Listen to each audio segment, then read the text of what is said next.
Bonjour, bonjour. J'espère que tout le monde va bien et que certains d'entre vous ont déjà pu regarder les séries de vidéos que j'ai déjà mis en ligne. Et je remercie à nouveau toutes les personnes qui mettent des commentaires, pardon, et aussi celles qui me passent par message privé ou qui m'appellent pour me dire que la manière dont j'aborde ces vidéos, c'est juste ce qu'il faut, enfin, ce qu'il leur faut en tout cas, de permettre de démystifier, de mettre des choses du réel en rapport avec le subtil. Parce que comme je le redis, bien souvent on va retrouver sur certaines chaînes ou certaines personnes qui parlent de sujets des fois avec un vocabulaire qu'on ne comprend pas forcément. Et moi ce que je veux vraiment c'est mettre en avant ma propre expérience tout en sachant que tout à chacun a aussi sa propre expérience dans ce type de capacité et de perception, etc. Enfin, vous avez compris où je voulais en venir. Et que finalement, c'est ce qui va qui va enrichir cette communauté qui est en train de se développer très très vite, à mon sens. Parce que je constate qu'il y a de plus en plus de personnes qui s'éveillent à ce type de capacité et je sais pertinemment bien qu'il y en aura de plus en plus. Donc, toutes les notions, tous les sujets que je vais aborder, déjà merci à ceux qui me transmettent leurs questions. Ça vient aussi agrémenter le listing que j'ai déjà commencé. Et puis moi, au fur et à mesure aussi, je me rends compte qu'il y a certains sujets qui ressortent plus que d'autres. Vous vous interrogez sur des sujets qui touchent plus le monde des défunts particulièrement, ou bien des capacités un petit peu de télépathie ou d'intuition. Alors pour ceux qui ont d'autres types de canalisation, je viendrai à aborder ces sujets-là un petit peu plus tard, je pense. Voilà, petite introduction, juste pour dire merci à tout le monde encore une fois et d'aborder cette nouvelle vidéo avec, mais finalement, qu'est-ce que c'est qu'une capacité psychique? Alors c'est un gros mot psychique pour vous, la plupart des gens, lorsque je dis ça, on va me dire oui mais psychique ça fait psychologie, ça fait psychologue, ça fait psy, en fait tous les métiers en psy. Mais c'est quoi au final? Psychique c'est de l'ordre qui n'est pas dans la matière finalement. En tout cas pour moi, une capacité c'est quelque chose qu'on a et bien souvent qu'on a en nous qui est inné, et psychique qui est développé par cette faculté d'aller voir ou d'observer ce qui se passe dans un monde que l'on ne capte pas dans la matière. Alors on peut introduire cette notion de capacité psychique par exemple à la pensée. Lorsqu'on est en train de penser quelque chose, on est un petit peu les yeux dans le vague, comme on dit, la tête dans les nuages, en train de vagabonder sur des idées, etc. Là, on est déjà dans un mode psychique qui est différent. Ensuite, on peut dire aussi que lorsqu'on est en train de rêver, c'est une forme de capacité psychique, surtout lorsqu'il s'agit de rêves prémonitoires, intuitifs, où on va retrouver peut-être une série de personnages, de personnes qu'on connaît ou pas, ou des lieux, etc. Ou même des lieux où on a le sentiment d'être déjà allé, mais qu'on sait pertinemment bien que dans cette vie, on n'y a pas été. Et quelquefois, même ça arrive que lorsqu'on se retrouve devant ce lieu, on a l'impression il y a une forte impression de déjà-vu, etc. Alors le déjà-vu aussi, hein, c'est une forme de capacité psychique. C'est cette faculté à aller chercher des petites bribes d'événements comme ça du passé et voire même du futur et de les rejouer dans l'instant présent. C'est ça la notion de déjà-vu. Alors voilà, là vous pouvez déjà vous retrouver. Je suis sûre qu'il n'y a pas une personne qui vient d'écouter ce que je viens de dire qui ne se retrouve pas. On a tous eu à un moment donné, quel que soit l'âge, quelle que soit la condition, déjà eu ce genre de perception. Alors ensuite, on va parler de capacités psychiques un peu plus développées, si je peux dire ça comme ça, parce que je ne sais pas trop, des fois, il y a des mots, j'arrive pas à mettre vraiment le terme juste sur comment il faudrait l'interpréter. Alors après, on parle beaucoup de capacités claires. Vous avez déjà entendu parler du clair ressenti, de la clairaudience, de la clairvoyance, enfin voilà.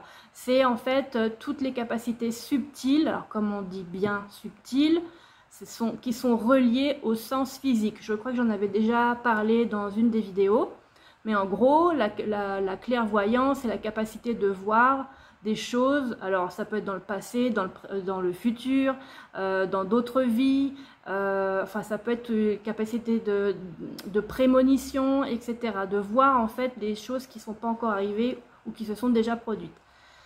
La clairaudience, c'est la capacité à entendre certains sons qui ne sont pas dans le plan où on se trouve. Donc on va entendre des sons, des voix, des tintements. Quelquefois, même au début, lorsque ça arrive, on a cette impression d'acouphène dans les oreilles, une espèce de pression qu'on ressent dans les oreilles avec un sifflement.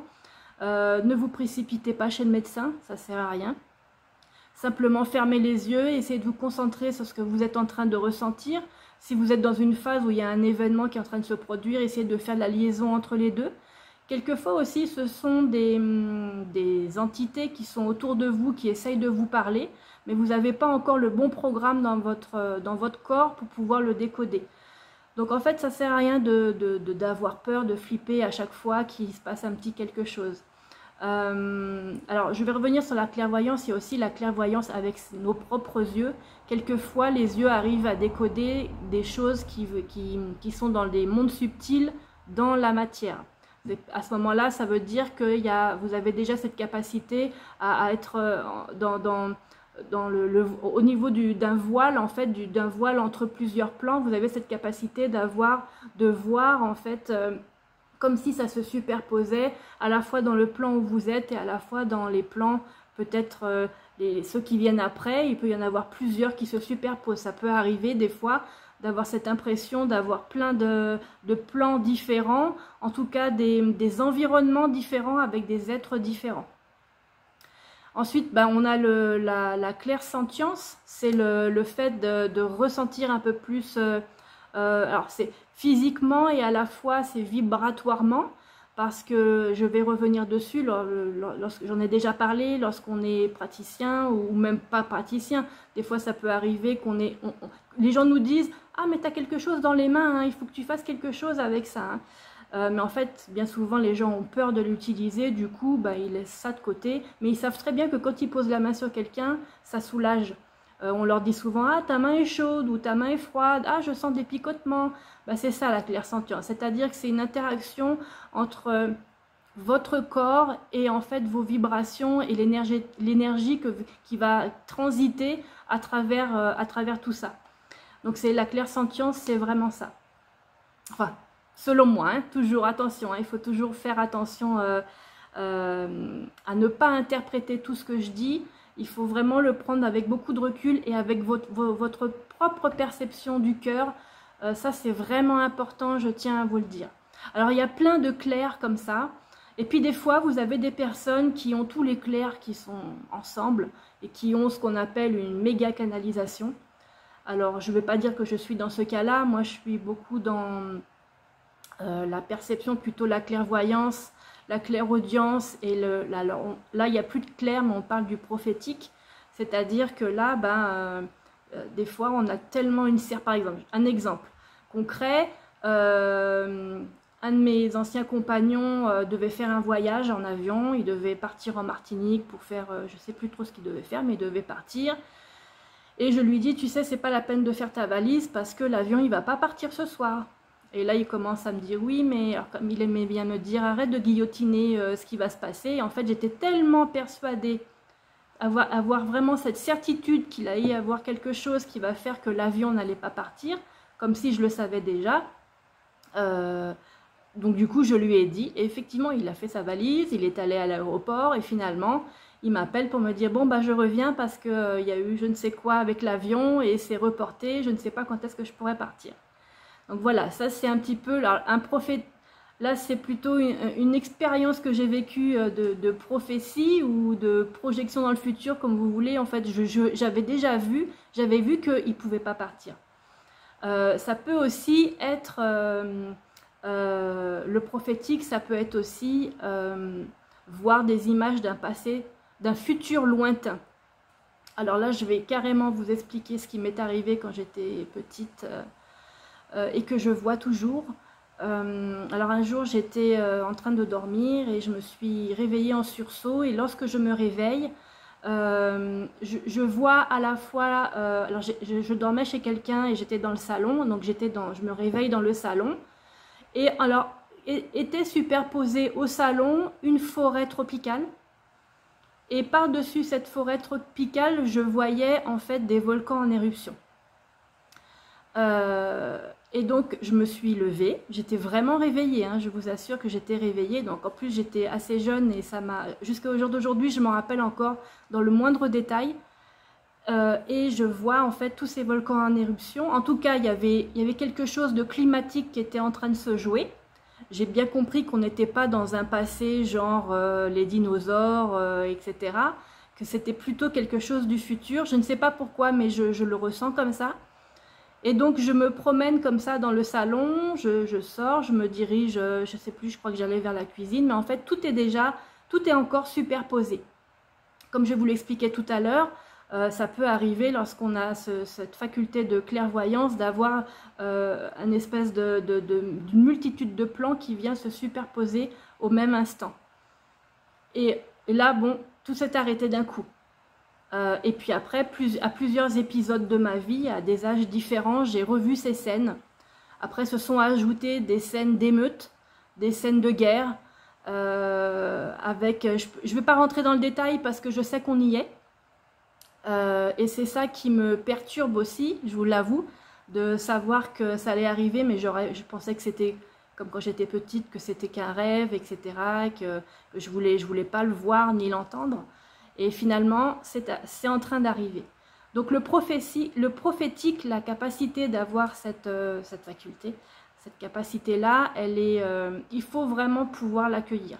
Quelquefois, ça fait très peur. J'ai déjà entendu des personnes dans mon entourage qui ont ce type de faculté et qui sont tout de suite dans une démarche de peur, d'anticipation, etc., alors que quelque part, il faudrait y aller avec beaucoup de recul, avec une approche un peu plus...